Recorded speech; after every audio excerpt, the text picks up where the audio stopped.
21 loans to the Colombian government for developing the project titled Multi-Purpose Land Management Project for aim at the environment and children with the land. We're going to look at how we've been working with this potential in the territory, because without such a partnership, it would not be possible to achieve so much without the support of the community.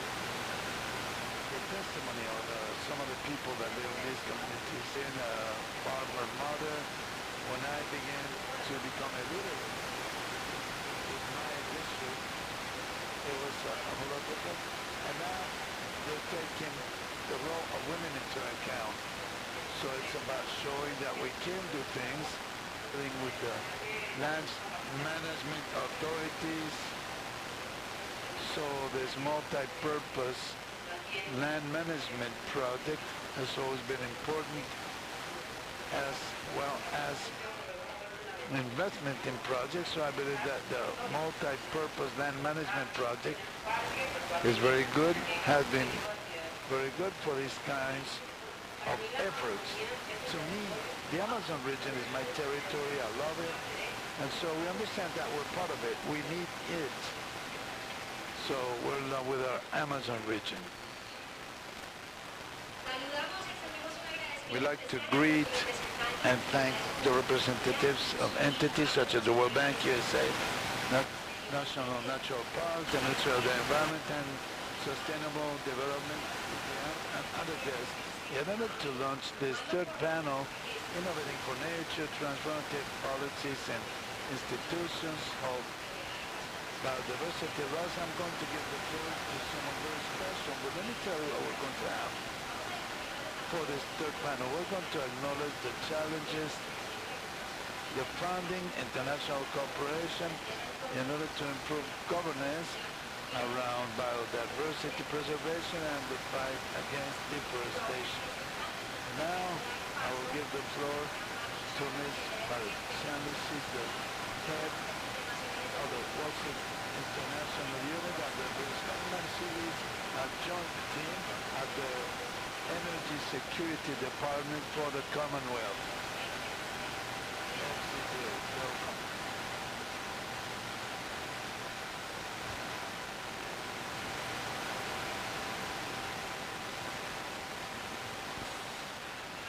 Buenos días.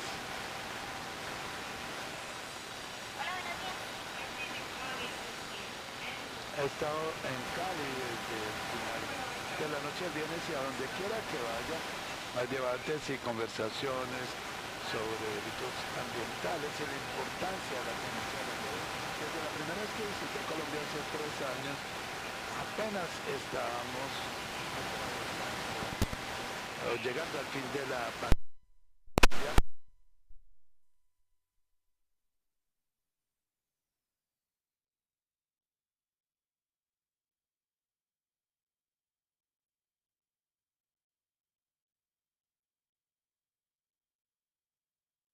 Regional, al igual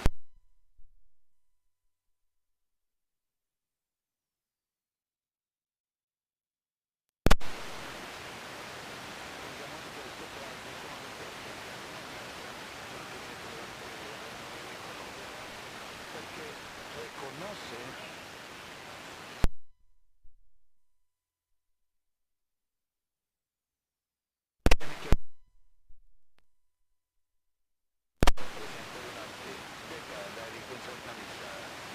factores son muy complejos y los incentivos son muy complejos, y por eso nuestra respuesta también debe estar integrada, y debe ocuparse de esos factores múltiples.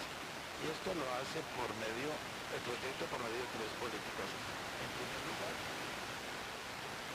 por medio de la administración. Lo segundo, esto es un delito ambiental. Hay que reconocer que quitar a los traficantes de las calles no es suficiente para abordar el problema de la delincuencia organizada en estos puntos especiales de la de la deforestación. El tercero tiene que ver con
management around water.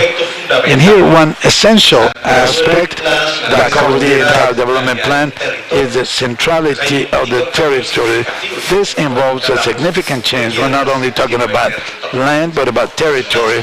And this has been a discussion throughout the set policy, starting with Compass 4007, that sets out the governance for the territorial management. One thing is, how do we go from talking about land management to territorial management? And this change, this transformation not only involves talking about the relationships that take place, economic relationships, not only business relationships, but different types of economics around the use and exploitation of the land. It is framed under our National Development Plan, and we have the central nature of everything. The second component, which is a nodal component, and it has to do with the name of this panel is Public Policy Innovation. What is the approach of the national government, the National Development Plan? How are the communities to be involved, but how do we recognize their knowledge systems in order for them to make decisions on their own territories? That is a nodal component of the National Development Plan. Community involvement, community engagement, the videos that you just watched, this has been precisely to address how are the communities becoming positions, natural powers, the Ministry of the Environment, the other communities recognizing the knowledge schemes and positioning communities on a social level, and this leads us to a second component of this reconceptualization process. One is engagement, participation, and social positioning. Why? Because behind it, there's the look of the institutions. In addition to a set of rules, there's also a structure of social stances where diverse actors participate in defining those social rules. That's one second component that has fed the work that we've been conducting in terms of promoting this reconciliation of the territorial system that goes hand in hand with the progress that has been made along different working processes within the framework of Compass 4007. Third component that I'd like to address before I go into the subject of development is the discussions that we're conducting in terms of land management. You might find literature, three particular pillars. One first pillar revolving around ownership rights and the discussion of formalizing and the informal nature of the land. It is closely linked to multi-purpose land management project. And how do we formalize ownership? How do we formalize land ownership? Although some progress has made, this has a historical meaning. In the 60s and 70s, we're holding discussions on population growth, the assurance of taking food security to the territories, and then three, the exploitation of the land itself. There's a second pillar that includes a number of commitments that go beyond the use of rules, and then we're dealing with formalization. It has to do, how do we model how the decisions that are made on the territory, then you get the notion of legal territorial objects. That one second pillar of land management, and this is precisely the central nature of the rules, and how do we clarify and reflect those societal rules around some standards that will let us operate based on the information.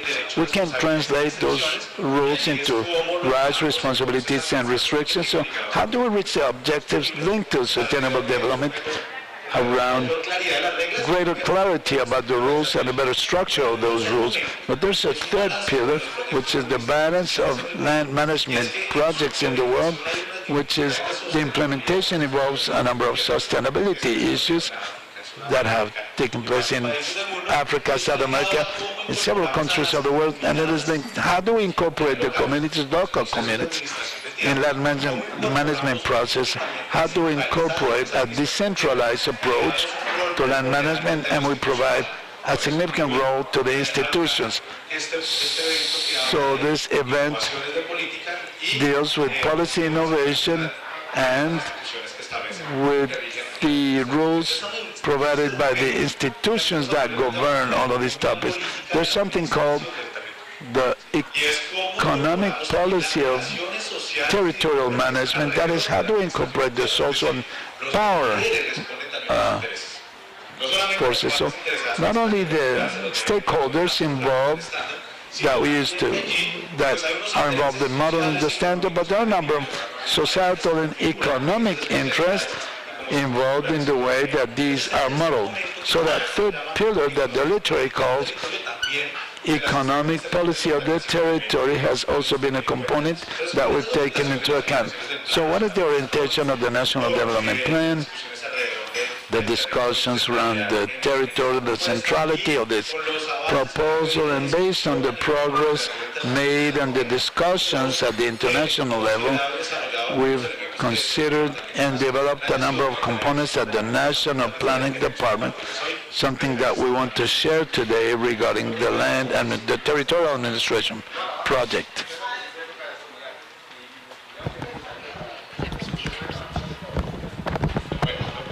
Okay, so first of all, I would like to share with you that we have the National Development Plan, and we have an article, Bill 2124, which has to do with the formalization of the system. And here we have the following. We have a territorial management as a set of processes, agreements, frameworks, legal framework standards, and data infrastructure and technology that it's required to facilitate the harmonic collaboration between the public decision levels, how we can build this harmonic relationship, the participation of citizens, farmers, within the framework of the agreements signed with indigenous communities and also with the Afro communities agreement. We have some technical teams delegated by the permanent table and also by the different Afro communities and by the farmers in order to build this system formalization or rules of the system at territorial level. There's an additional element which is quite important, which is the use of territorial information in order to make decisions and how we can render service to the citizens, guaranteeing, of course, this higher clarity about restrictions, rights, and responsibilities. So there's something else here. We have a set of things, but what is the system? What is the system that we have here that connects agreements, that connects infrastructure, techniques, and also connects each situation?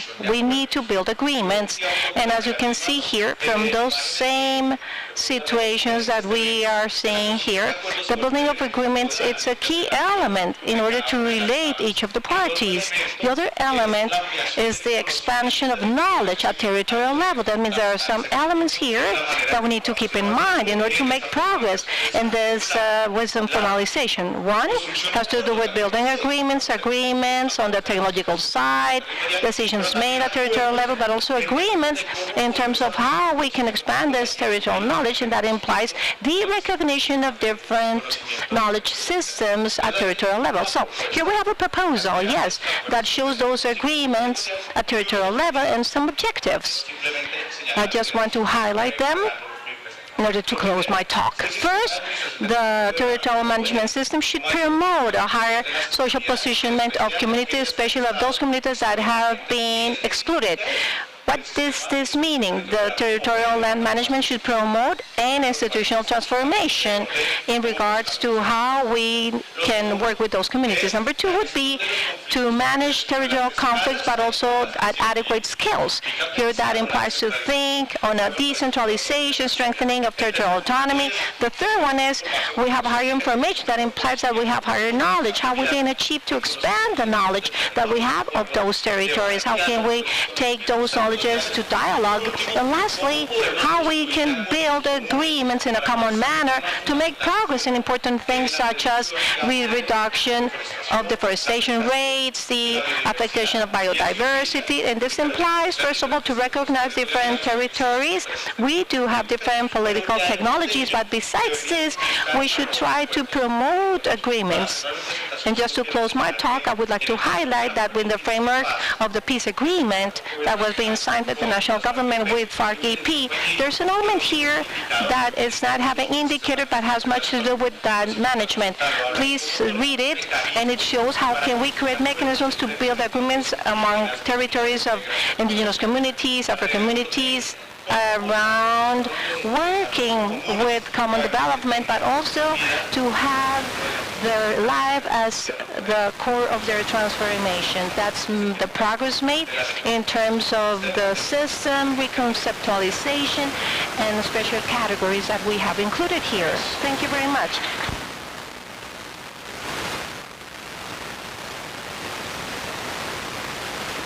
Okay, thanks again, Ivan, for your presentation from the land management system. And while we organize the chairs to start with our panel, let me tell you that here, and you connected from your different mobile devices, we are part of COP16. And never before COP16 of biodiversity had gathered so many world leaders and different stakeholders from every sector of the society participating in decisions to make, and also sharing experiences such as this one has Defos and this sustainable network. This is the cooperation program of UK and different entities at national level within the framework of sustainable growth partnership. The idea is to stabilize and decrease deforestation rates in the main hotspots of the affected regions affected by the conflict, and also to improve the reduction of greenhouse effect generated by the loss of forests. So we would like then to recognize also and to highlight the work carried out by our implementing partners, thanks to the DNP, coordinator of the multipurpose cadastre of the World Bank, and also I want to give thanks to the IGAC, also National Land Institution, Superintendency of Notary Registration, National Parks System, Fondo Acción, and also DIPO for their development in order to develop this panel. To start our panel, I will give the floor to the facilitator, Paola Pulido Barrera. She is a coordinator of the Defos program at the UK Embassy. She has a biologist, PhD in Germany, master's degree in sustainable development of Utrecht University in Netherlands. Right now she is coordinator of the Defos program in the British Embassy in Bogota. She is also in charge of introducing the panel members. Thank you very much.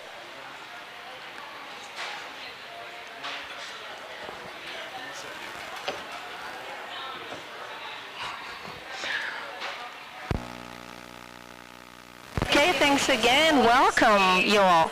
And so without further ado, I will invite our panel members up the stage. First of all, we have Mr. Benoit Bosquet. He comes from the World Bank. Benoit has a master's degree in international relationships or affairs from Johns Hopkins University, PhD in public policies, Maryland University, regional director for sustainable development in the Latin region and the Caribbean region in the World Bank. He has a lot of experience in Asia, Pacific region, and he has been working in different roles near the Southeast Asian countries. Please, up here. And also we have our second panel member, Gustavo Marulanda from IGAC. Gustavo is a manager from ESAP. He has a PhD in government and public management from Externado University. He also has a master's degree in public finances in CEPAD. He has more than 30 years of experience in different entities of the public sector, and currently he works in the IGAC, and he's supporting the government in the implementation of the multipurpose cadastre policy. Welcome, Director. We also want to introduce Antonio Bendaño, land organization from DNP. He's an economist from the National University, master's degree in applied economy, PhD in economy of Barcelona University. Along his career, Antonio has been working in areas related with economic analysis, urban analysis, regional analysis, has been consultant in different areas related, and also a professor and researcher. Welcome, Antonio. And finally, we also have here Gustavo Carrion. He coming from the Ministry of Environment and Sustainable Development. He is the Director of Environmental Territorial Organization, ICINA. He's a cadastral engineer, geodesic engineer from Distrital University, Francisco Jose Caldas, and he has a PhD in regional development and also management from Andes University. He has occupied different roles, such as council member and Director of Information Systems Planning Director. He also has been working as a consultant in different areas, university professor and researcher as well. Thanks, Gustavo, for coming.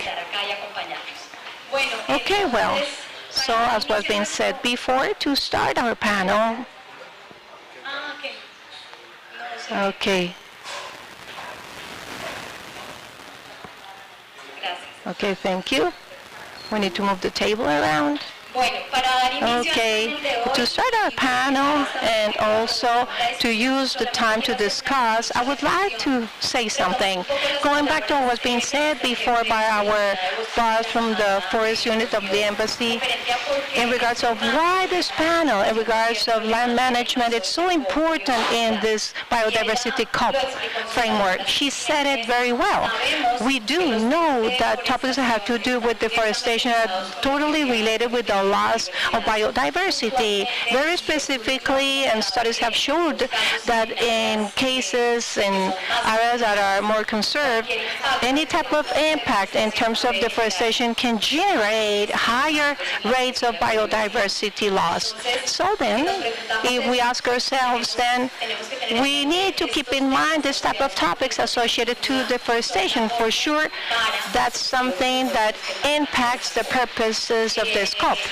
And in the same manner as was being said before by Maggie, the TEFOS program precisely identifies this relationship, and from Pillar 1, or the fifth component as we call it, we are totally committed with the progress made in this multipurpose cadastre in the most affected areas of the Amazon region of Colombia that obviously are included in our protected areas that are very relevant for deforestation topics and loss of biodiversity.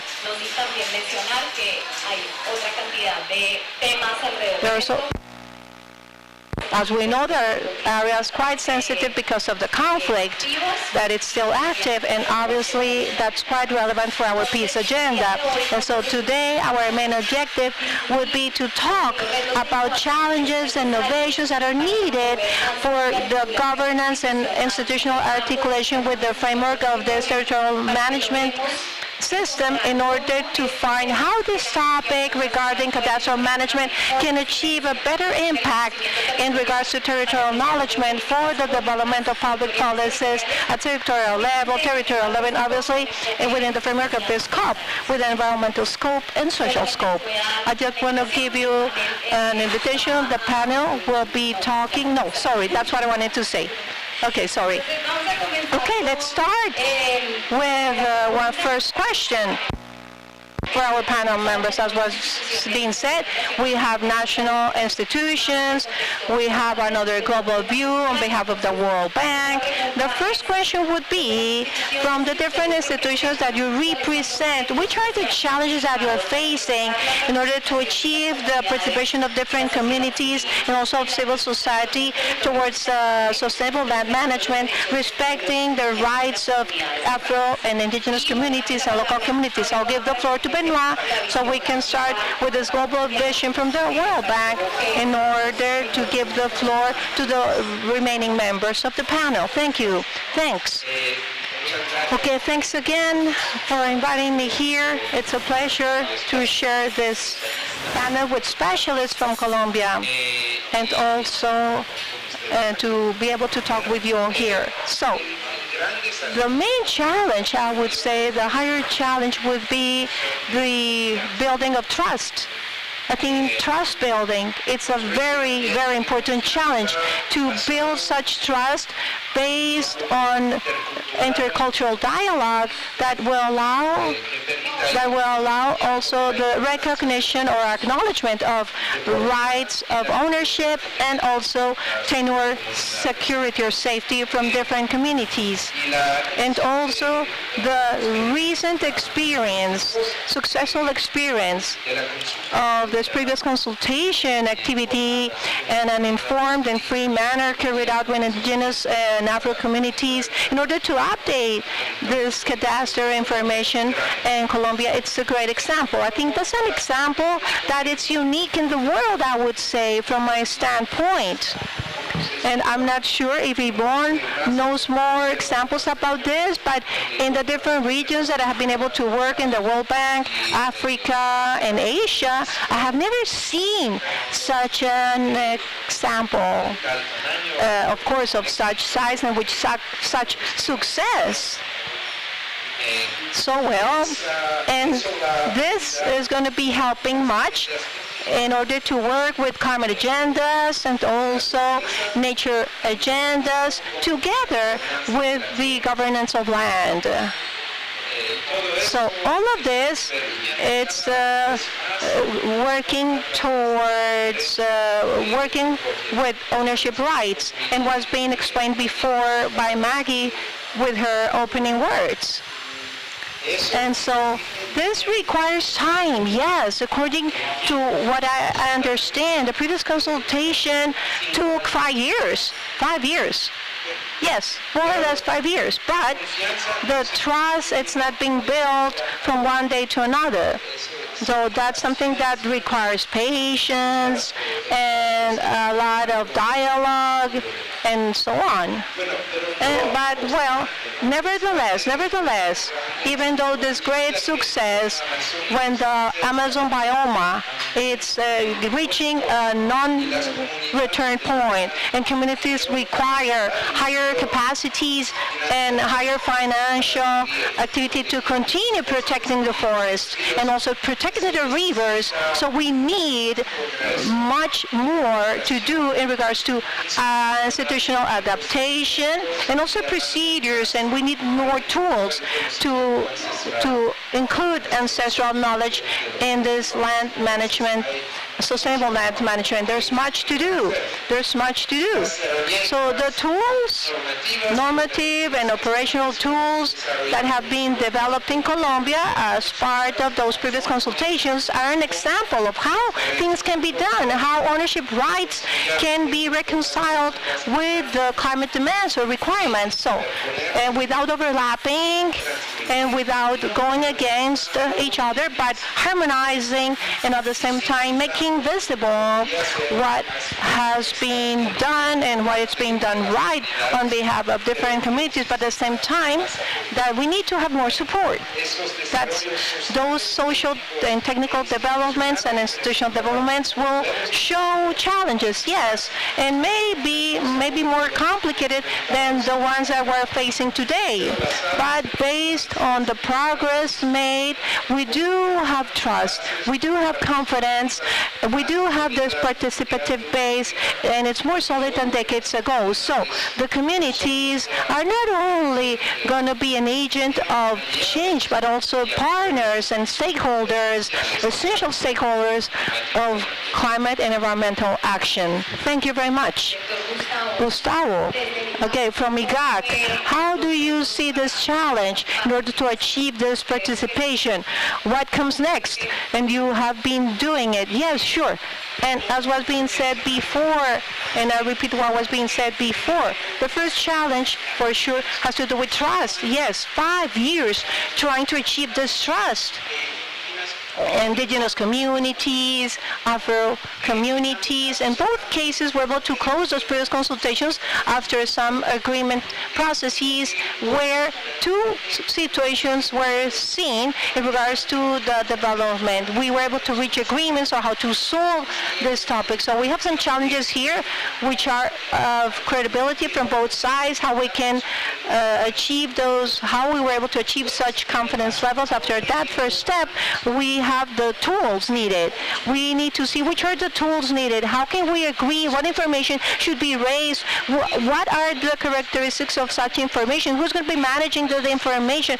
Which is the institution, or better, which is the institutional information that is relevant for them, how we can manage it, how we can raise that information. And here we have another important challenge, which is the one we're working in, and we should continue working in.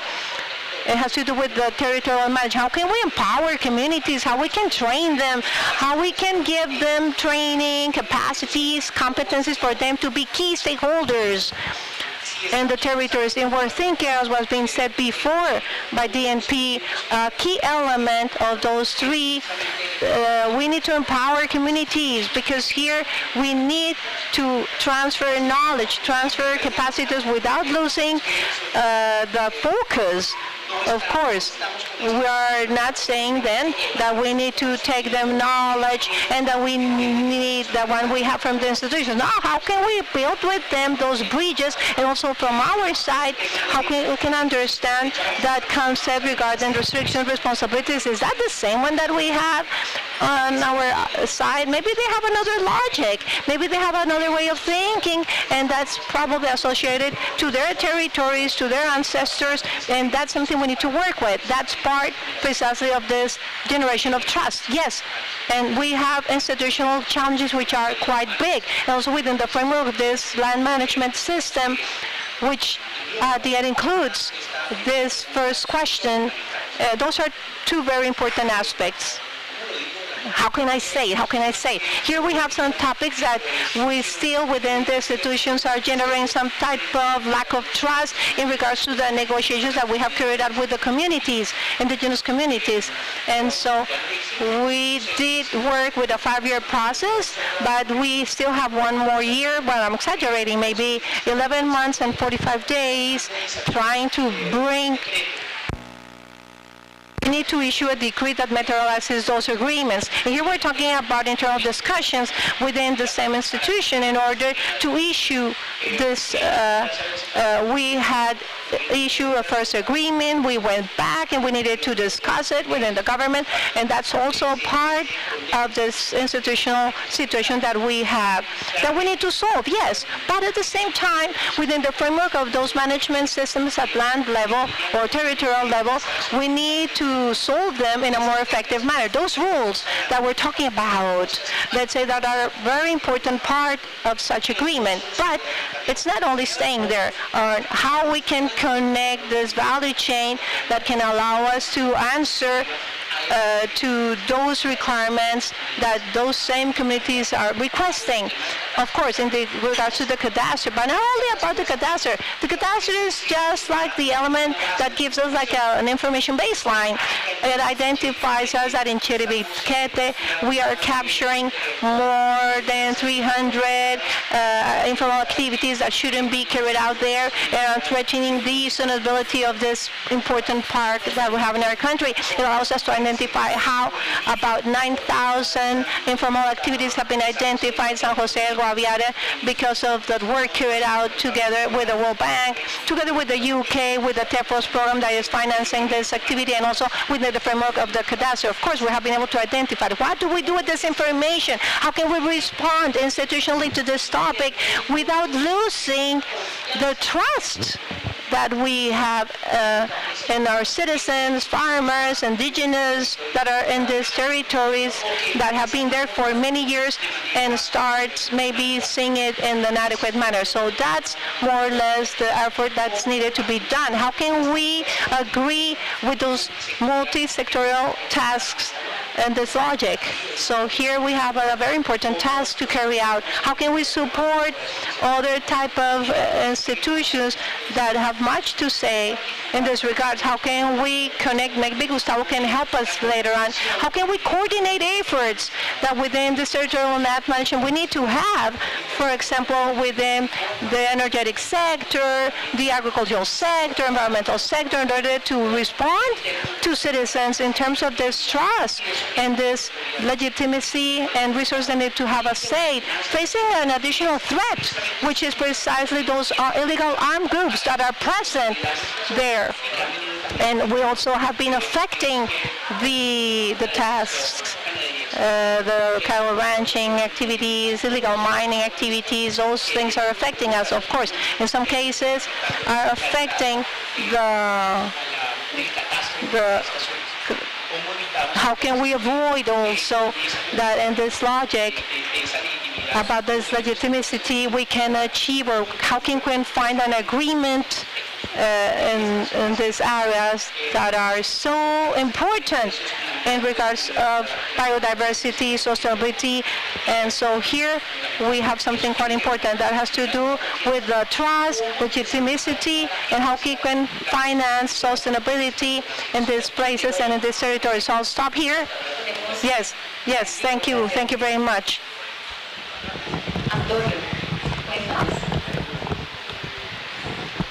Antonio, tell us. Okay, challenges. Yeah, the challenges. Can you hear me? Okay, good morning. Thank you to my colleagues. Thank you to the World Bank, the UK. And it's a pleasure, a challenge to be here, just to send out some messages. Ivan, our colleague, mentioned a number of things linked to the way in which we conceive the territory management system, not at the National Management Department, but at the government scale, as Benoit said, for which I'm grateful. Hopefully more colleagues in the government should have heard that. The challenge of conducting a prior consultation. Sometimes this goes under the radar, but it's no more no less that the technology of the power of the territory that is at play here. The challenge is, okay, I'm going to approach them with the following ideas.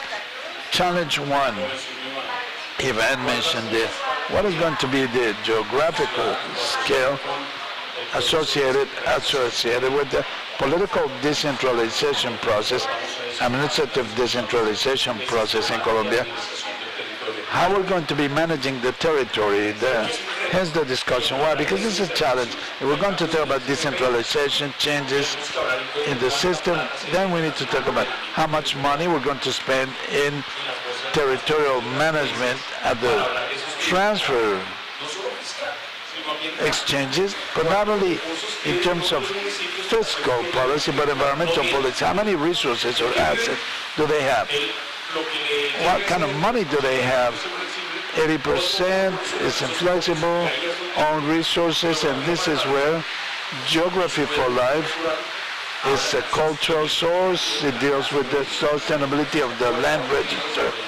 So the entire work of the IGAD, so that there will be not only technical, but also political and societal ownership of the land registry office, so that they will get funds not only through the land task, property task, but through other soil management schemes that will be used for holding those power discussions. That's challenge number one.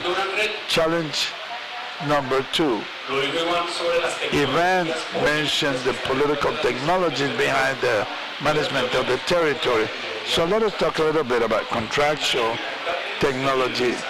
The hurdle that we've had in passing the Indigenous Land Registry Executive Order. What kind of capacity does an Indigenous Land Registry operator have? They will never get those capacities unless we provide them with that capacity. It's no experience. Well, we've never given them the opportunity to gain that experience. So when we go with that institutional structure that was built by the IGAD through the rulings, for example, the Land Registry Office, there are a number of physical, financial, legal conditions, contractual conditions, but they need to enable a different mindset. We need to open up, let's say from a capitalist point of view, we need to open up a capital market, or from the point of view of political economy, we need to provide the power to the communities. I believe that this is a big challenge. As Colombians, we need to start changing that mindset and to realize that it can be done. This is what both the administration and the GAG, the Ministry of the Environment, the superintendents, they're all doing. This is one of the funding sources in general. So let us start thinking about a multi-scale, multi-level policy, the importance of ancestral knowledge of other communities. One example, at the National Planning Department, we're already working with farmers organizations, with indigenous organizations, to build the conceptualization of the set.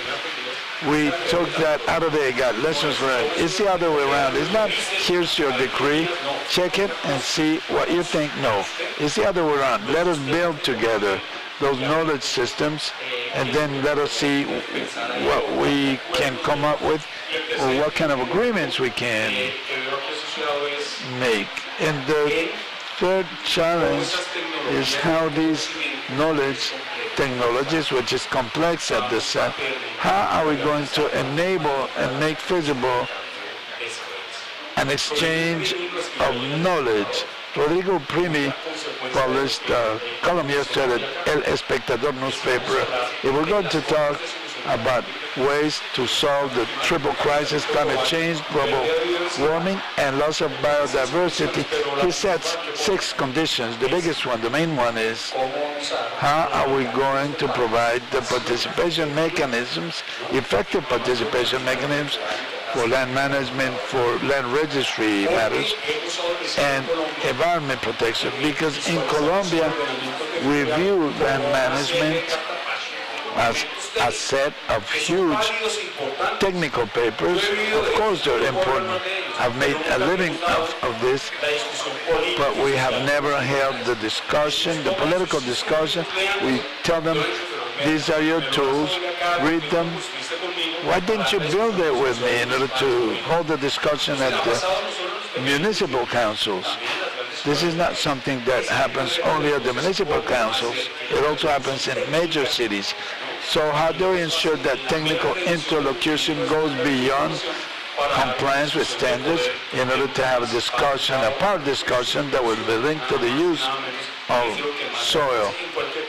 In any community, this is the biggest challenge, whether the IGAC, the Ministry of the Environment, anywhere we go with the superintendents, at Catatumbo, in Nariño, in Chocó, in Guajira, people ask us, what are you going to be doing here and next door? This is when you look at the political technology that Ivan mentioned, which is circumscribed to and underlying to the system. People do want to have power over the decisions, but they want to do this in an orderly fashion. Those are the 3 big challenges. And one example is experiences such as Geography for Life, intercultural school, they're interlinked. This is the very first message that the administration of change is leaving for the upcoming administration. So the communities will remain on the wagon. So we need to make decisions on the territory. Thank you. Thank you, Antonio. We have 5 minutes left, Gustavo. Big challenge of closing out the question. Okay, 5 minutes is a whole lot. 2 years of prior consultation is a very short time.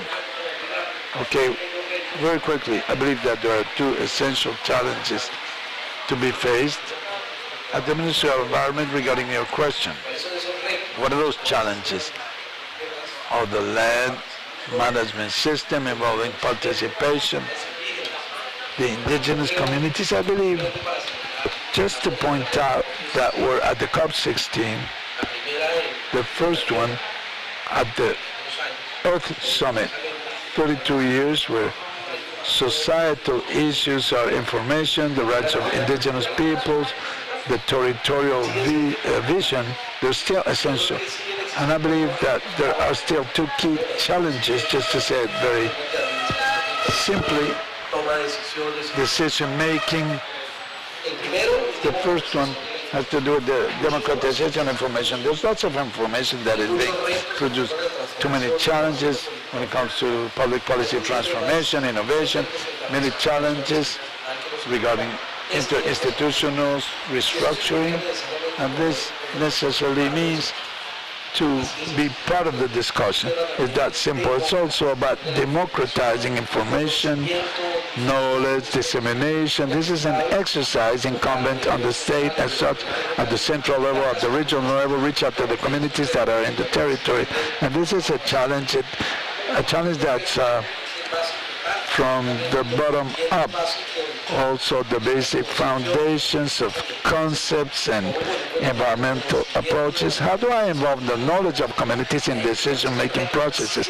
I believe that's where the challenge lies. The biggest challenge lies this. 32 years later, how do I involve the communities, indigenous communities' knowledge, the vernacular knowledge of farmers, the traditional knowledge of the Afro communities in these strategically important territories? This is a challenge that has to do, how do I monitor these ecological barriers in these communities in order to have access to the information? And number two, how do I make sure that this information that is being produced through community-based monitoring system, the communities are doing so? Now we have the land registry challenge. How to ensure that these community knowledge systems may actually have an impact on public policy? We're going to be discussing land registry in Chiribiquete. We're going to be dealing with specific challenges of strategic areas where we have communities that have been there for millennia. And we're going to continue discussing this. There's a space or a system. In addition to the land management system, this should be based on an intercultural dialogue amongst the communities. Thank you. Okay, I'm going to ask you a next question, but before that, let me tell you, this is I want to encourage you to start looking at these challenges and what could be the solutions, the strategies, and how do we link this to the land registry challenge, because this has required big efforts. So we have different challenges, sustainability, gathering information, and so on and so forth. But the second question revolves around, let us think about the next step, or the step parallel to updating the land registry system, and how this is going to enable us to better understand the territorial dynamics, as well as apply knowledge to the articulation of the agenda, deforestation, peace, agricultural reform, and so on and so forth. So the question is, how can the multi-purpose land registry system and the territories can contribute to the institutional articulation and to creating a deep understanding of the dynamics and territorial context that are underlying these deforestation processes that have an impact on biodiversity? So I'm going to ask Gustavo Carrion to start. Land registry in terms of deforestation or peace agendas. Okay, well, the legal, economic information, physical information of the land registry is essential for environmental policy in every single aspect. If we focus on deforestation by recognizing, for example, aspects of ownership conditions, these are essential components not only for criminal actions when crimes are involved, but also when it comes to recognizing the spaces in those areas. When dealing with deforestation, there's a public policy action from the government, which is the forestry development course.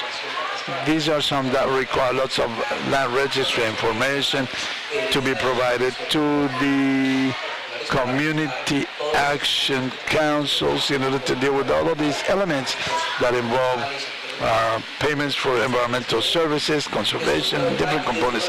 This is essential, and it is essential also to peace-related issues because, of course, we're dealing with ownership and property in fiscal terms, but we need to have territorial plans, policy actions, territorial agreements.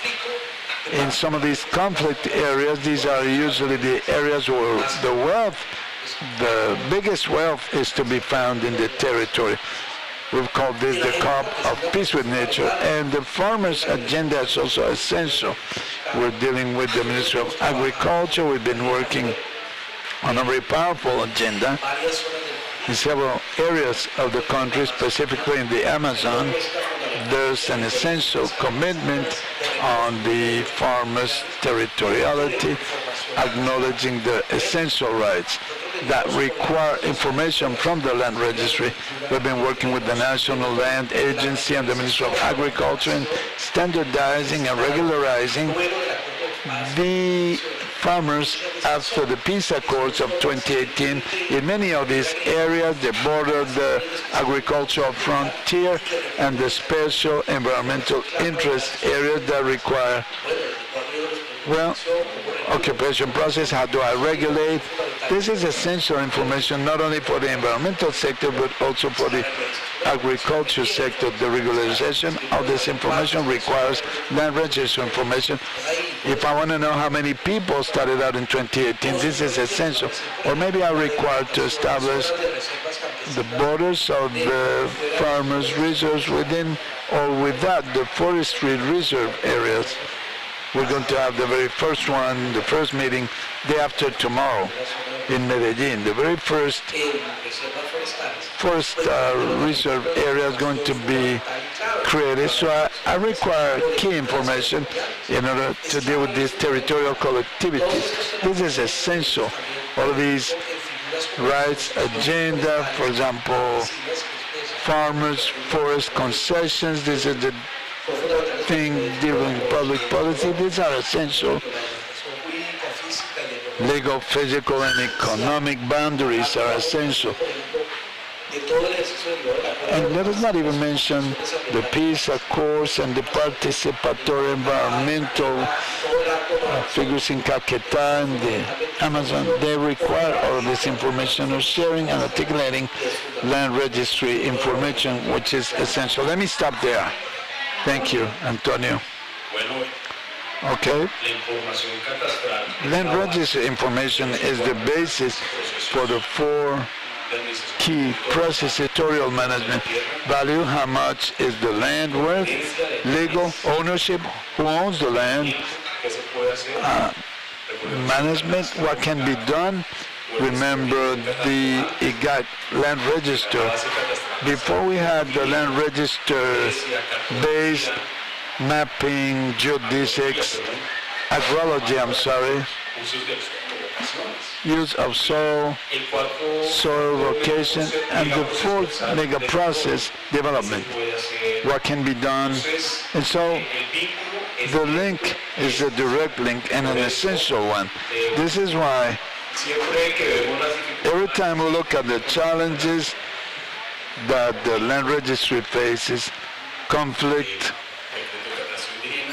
the Indigenous Land Registry Executive Order, black communities, that was agreed upon 2 months ago, Mr. Director.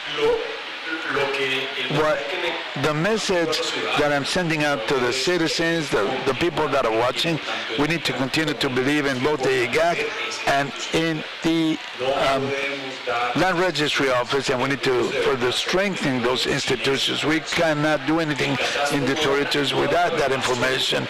The registry office is not dealing with absolute truth. They just give you an item. They don't solve conflicts, but at least they give the basis to start addressing the problems without killing each other. I believe that this is essential. Hence, my absolute belief, I call it the pessimism of reason and the optimism of the heart. I believe that we're going to move forward in terms of the land registry, and that we're going to leave behind an institutional power that will let us get that information regardless of who is in power. People will say, I need this information. It will lead me to some agreements. This is the direct link that I find, and the relevance, the importance of continuing to strengthen the IGAC's power on the land registry management.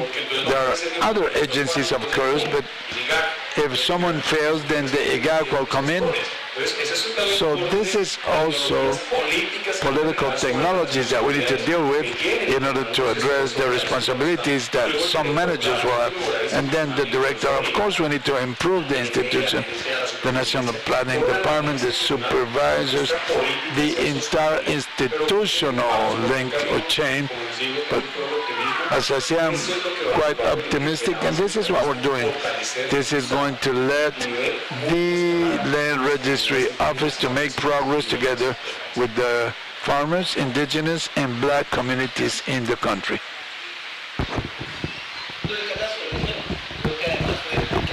It was clear what was being said about the cadastre, the bank's view. It's very clear, and also in regards to the peace agreement, it is clear, yes, why is it that we have this cadastre and why we're working with this.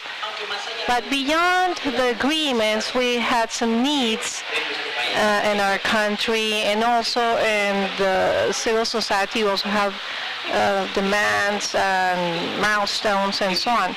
That's quite evident. So let's say that here this was shared about the cadastre is clear, but I think that the main challenge is the system. That's the question, as was being said by Antonia. We give the information, the X-ray, what we have, 59 or 60% on informality rates that we have found in Guaviare. What do we do with this information? And I think that starts to be seen from the management systems. We need to give an answer from the management systems. That's key. And also we have some elements that could help, can support this type of topics.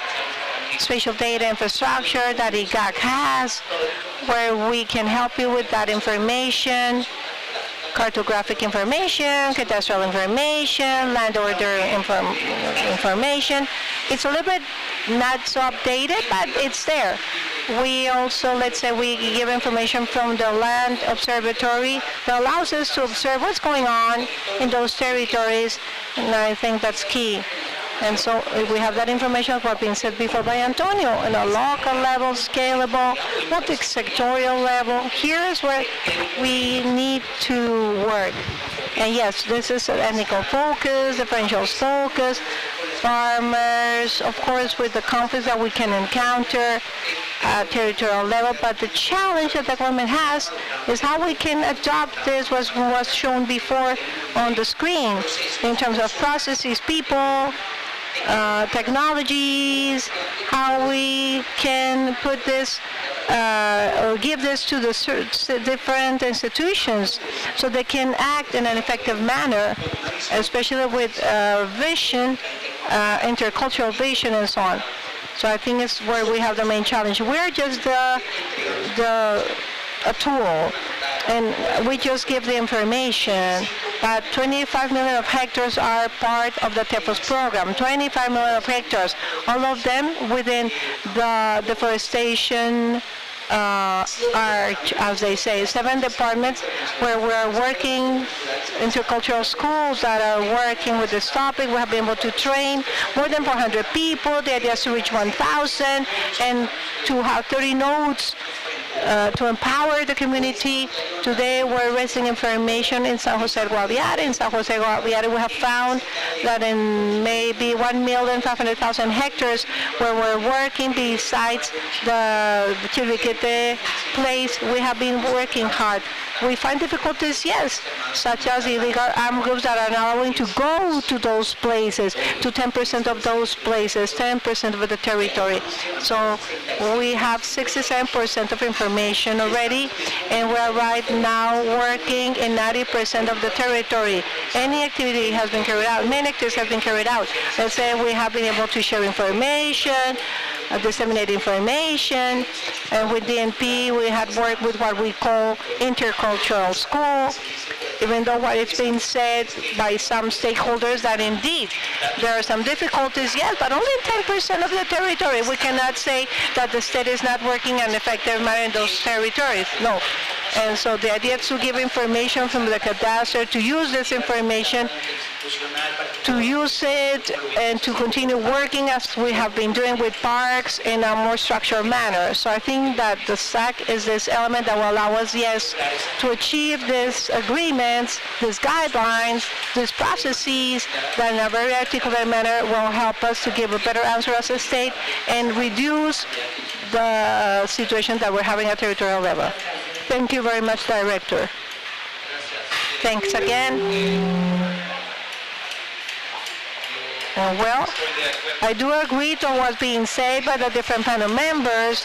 It's not a surprise what was being said, and I would add a little bit more to what was being said by Antonio, which is that cadastre information shows benefits for public institutions, and also it helps Afro and indigenous communities. Indigenous peoples, through their organizations, will be able, or should be the ones operating the cadastre, and that will allow them to be the leaders in a very direct manner of the work carried out with the GAC.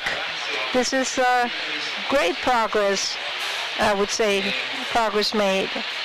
Very important progress made. This will allow then, at the same time, to the civil society to have information that was not ever seen before, and to make progress in the design and in the coordination of intersectoral policies in a very harmonized manner, and for the protected areas. The policies right now are not there, are not harmonized. So I would say that the implementation of this cadastre will allow to make progress in the clarification and advertisement of ownership rights, and that will take to have a better functioning of the land markets. Why? Because there's no clear idea. Those land markets cannot be just, be fair and efficient. So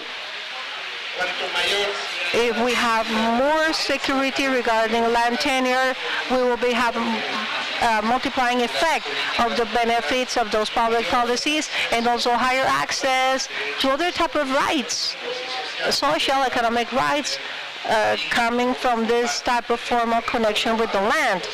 Of course, that's for the members of the communities. Well, the information generated during the process, this process called previous consultation, in fact, has allowed the communities to strengthen their organizations and acquire higher capacities in order to make an impact with the design and implementation of public policies that will affect their land. The establishment of this cadastre in the protected areas, it's going to give more visibility to the importance of standardizing the information and the territory as a first step to follow in order to align the ministerial agendas, sectorial agendas at every level. So that means in regards to the needs on an environmental and climate action that should be coordinated.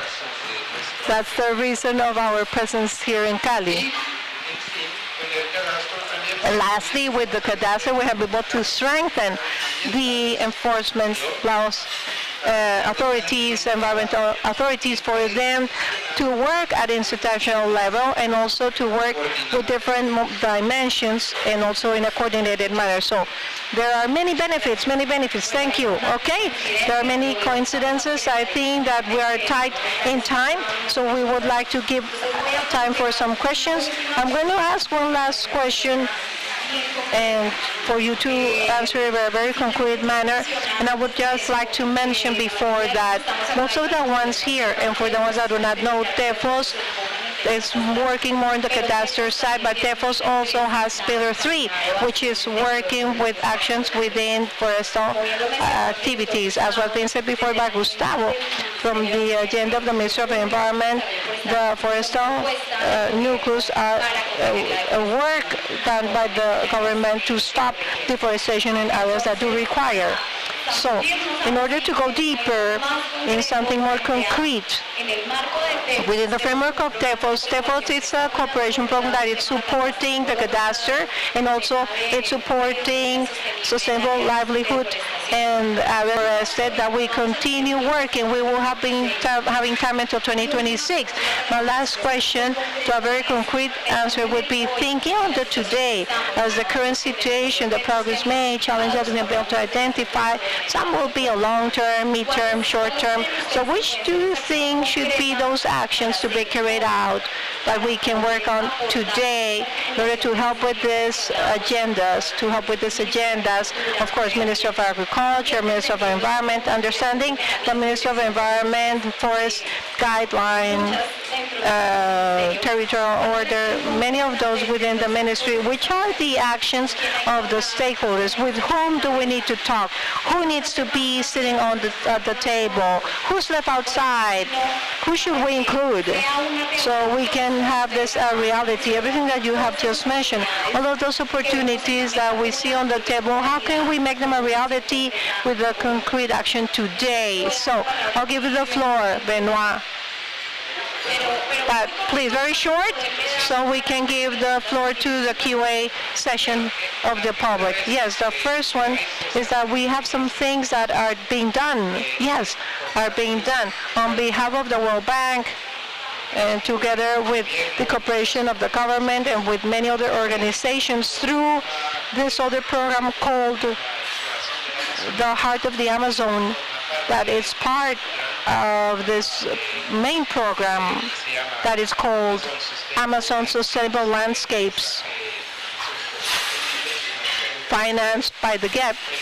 So we have been able to support methodological development after and before, and several development nucleus, biodiversity and forestal, with direct execution in partnership with different entities of the public sector, environmental sector, and also civil society organizations. So I would say that all of this work carried out should be scaled. The main challenge would be that the indigenous and local communities, Afro communities, cannot adapt themselves so easily to the extreme changes in terms of climate changes. For example, we see the bushfires, droughts, huge droughts, and also the illegal economies erupting there. So we need to give a voice to those indigenous communities, to those Afro communities, to local communities, and to hear them and include them in the design and in the implementation of the program. So I think that's key. That's key. And that's a need for all of us, including the international cooperation. Thank you very much. Who comes next? Who wants to talk next? Well, let me answer. Very concrete, I would say two things. First of all, what's needed? No, what can we do? Not what's needed. What's needed? No, what can we do now? We already talked about the challenges, but what can we do now? I think what we have been doing with the GAC to start sharing information that we have, because we have a lot of information that we have gathered. That's key. And not to wait until the end, the cadastre will be completed, because we have made progress with some projects in the territory about those forestal development nucleus has been done. That's an action at territorial level, the territorial CMAC, with the research centers, institutions, communities, and that information that we already have gathered, that we have been working with the GAC. That's key to understand. That's a challenge, yes. And number two, as was being said by Benoit, recognize the information produced by communities and they are key stakeholders. And third challenge would be to understand the purpose, at least from the environmental perspective of the special areas. So I was being saying something key before. Within the traditional public policies, has to do with land markets, but from the environmental logic, I would say. Our model, our land market, please us to understand how we can control land markets that are regular and irregular here. Besides, because here we're talking about places that are protected and empty lands, occupation of regions, and we need to stabilize the agricultural border, protecting these areas, and also protecting, and also according to the peace agreements. That's important, that's core. Peace with nature, but associated with peace agreements. That information, I think this is what can we align ourselves? And forestal development nucleus, what we're trying to build here, this is an intervention not only for deforestation, but also for controlling deforestation, but also to try to show that through those activities in regards to territorial development nucleus and bioeconomy logic, it's possible. It is possible. And also to have productive activities on a sustainable manner, environmental manner in the country. We need to have a purpose. What do we want to do with this information, and to see which is the country that we want. And the challenge is there in those forestal development nucleus. It is there in the Amazon region. It is here where we can have peace with nature.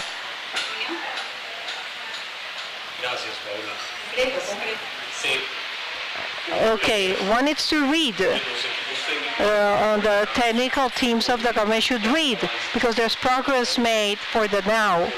For example, what was reintroduced by IGAC in its directive steering committee in regards to the agricultural reform, with the substance that allows us to talk as a government and to work together. Why do I say read? Because every 4 years we want to invent the wheel, and those are laws that come before the government, this government, and we're organizing and say, hey, wait, there's something there. We do not need to invent the wheel again, and there's information there that will allow us to work with the national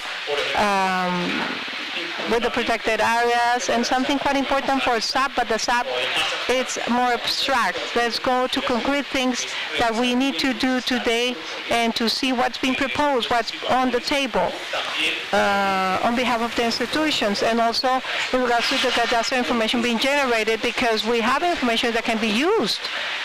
So I think that just with the system, national environmental system, protected areas, the agricultural reform system, and CINIC, which is a cadastral information system, allows us to work together. And if we work with it, that means that we can work together.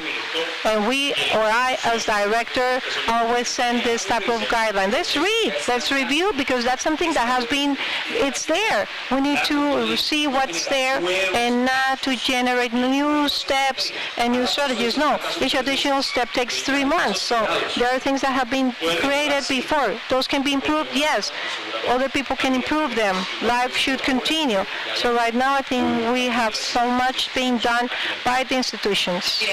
Director, to close this side of the panel, concrete actions to continue working in green cadastre. That's as simple as that. But not only to continue working in this green cadastre, to continue working in green cadastre, allow us to deliver information in a quick manner with results that we have, not to wait to complete the update of the cadastre of San Jose del Guaviare to start sharing information, as we have been doing with national parks in a very effective manner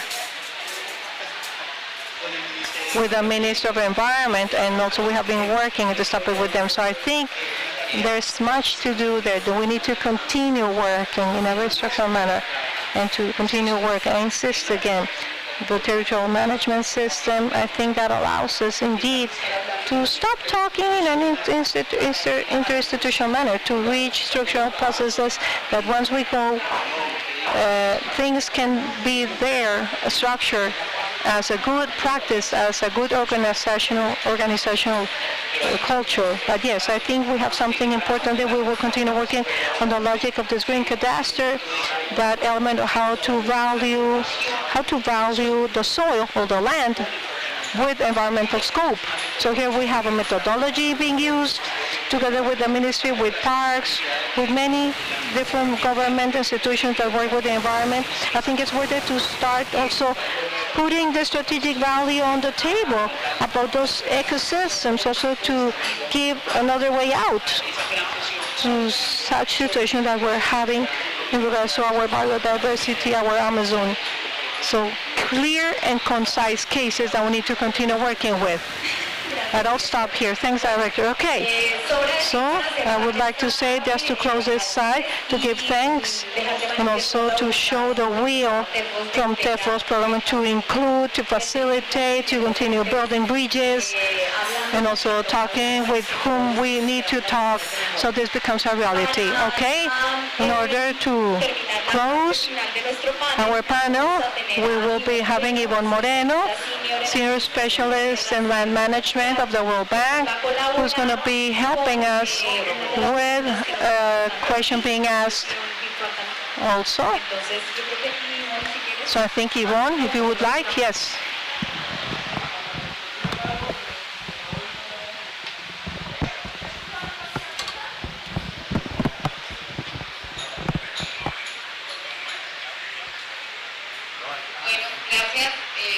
Okay, thank you. Good morning to those of you who are here in person. Thank you for participating. I see several agencies, the director of Sinchi. Thank you for joining this collective building, not only the agencies, also for research institutes, academia, young people.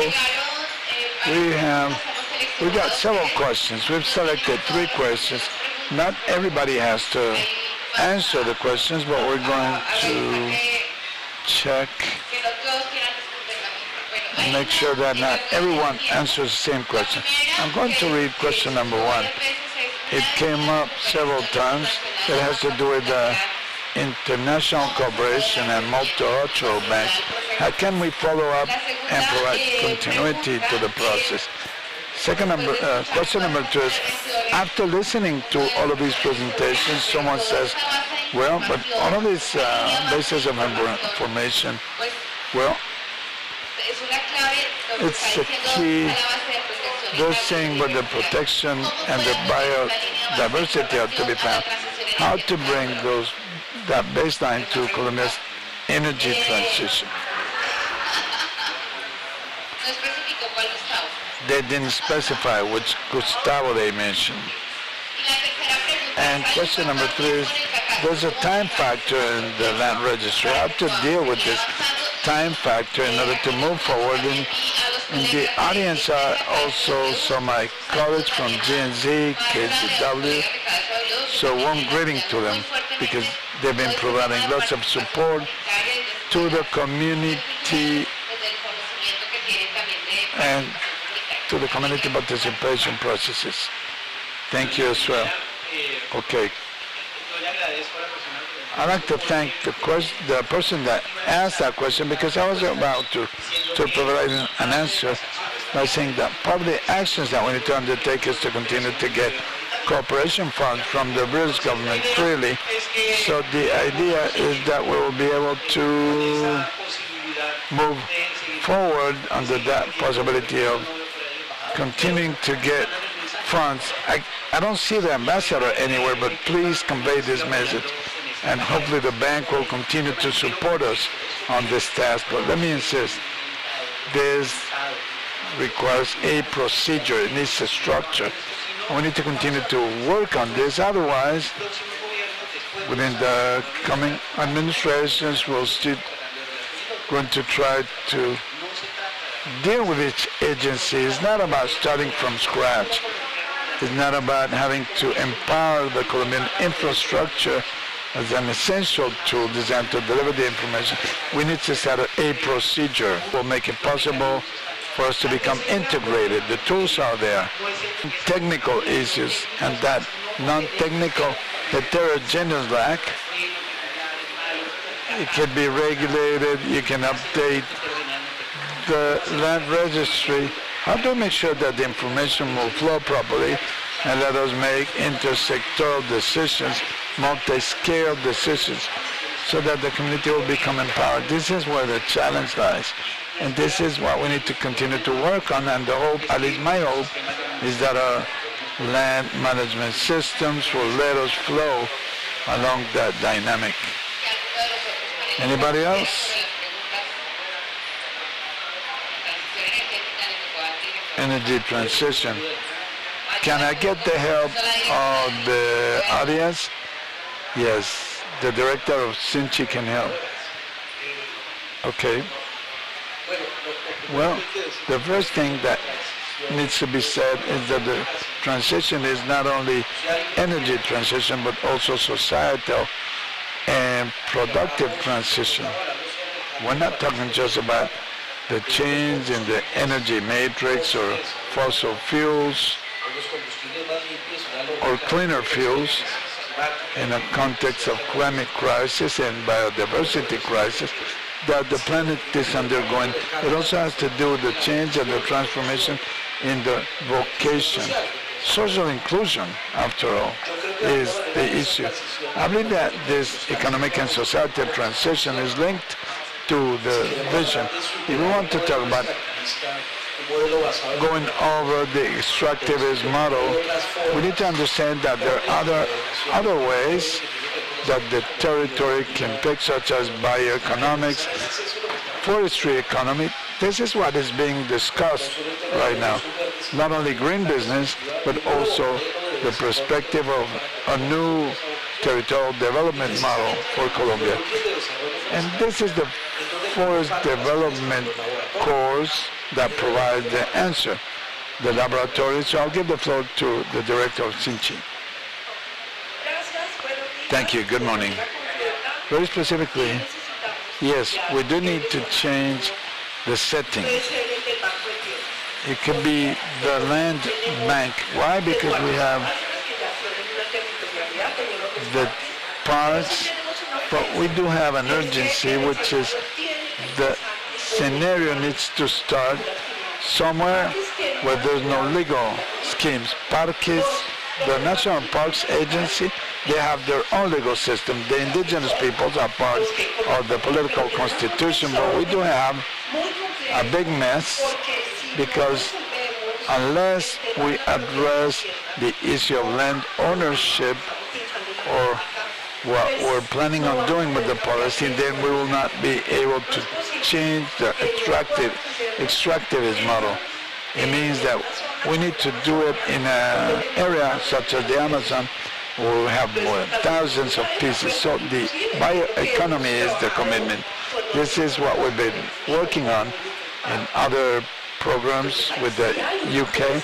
So there is a significant commitment in place, including energy transition, but we do need security. Hence, the importance of time, because we're going to waste, that is, we're completely losing the territory if we continue dealing with the armed conflict, if we fail to provide security to the population. And finally, I believe that there's a key issue here, and this is nothing new, the multi-purpose land registry. We've been discussing this for years and years. So the commitments here, in terms of time, we're running out of time. There's an urgency, not only because of interoperability issues, but because of what we have today, actually within the territory. So we need to be clear, fully clear, in order to stop extractivism. But the Amazon also has some big obligations, keeping the planet's water pump running. How do we address that? Stabilizing the climate, yes, but if we continue to lose The Amazon then is going to get worse. Implementing forest development course, we are already doing that. We've had other experiences that are leading to fully understand what it is that we need to do from the standpoint of bioeconomics. This is no experiment. We do have enough experience. Thank you. Thank you, Madam Director. And just to wrap up, I believe that the ecological transition portfolio that has been presented is also important. We're talking about restoration, reindustrialization. I'll stop right here. Okay, thank you, Yvonne. As far as the question on the project's sustainability, both the IGAC, the Ministry of the Environment, the National Planning Department are creating regulations to that end. Director Gustavo aptly said it. This is not depending on a subjective personal will. Do I talk to you or not? This is part of the state's essential role. And anybody that takes office is required to do that. Section 32 of the National Development Plan gets us talking. Almost the entire government has done so in order to regulate Section 10 of Act 1388 of 97, that is to provide a hierarchical prevalence to higher determinants of territorial management in Colombia, starting from the environmental side to the tourist side. How do you provide governance to settle conflicts? But that's what we're in the middle of, and this will ensure that people will continue to believe in the land register. But we need that information. And as far as the extractivist model, I always forget to mention this, Ivan, I'm sorry. The extractivist model and changing the development model not only focuses on fossil fuels, but on how do we link territory to any productive activity in Colombia that is not paying its dues, that is the taxes or the cost of managing the territory in Colombia. This even includes legal activities, informal activities that do not pay for the environmental cost. Roads are one way. Roads do not pay for the environmental cost. So, of course, they end up becoming cheaper. You never see the road actually finished or complete. But the cost was not included in the contracting processes when the roads or the infrastructure are going to be built in the country. So it's not just about fossil fuels. How do I address productive activities in Colombia? Okay, so thank you so much, everyone, for your engagement. Those of you who are on the stream,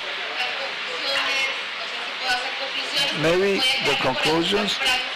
I'm going to keep some sentences that I believe are key. Number one, the term used here was the green land register. We're saying that the multi-purpose land register is important. It's contributing to biodiversity because it's generating that baseline for the economy. So I'd like to highlight Banky's openness. It is the council not only wants to have a baseline for the territory, but the entire bioeconomy issues, sustainable activities, payment for environmental services, or even providing proactive support whenever environmental crimes are committed.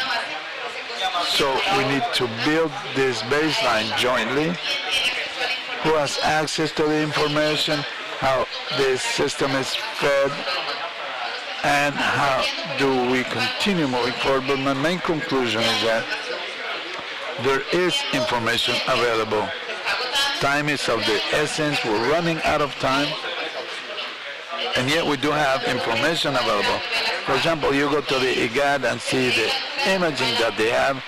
You see the treetop clearly. So we do have information. How do we use the information now? Where? At the forestry development course, Especially, what are those priorities in order to use the information that is already available?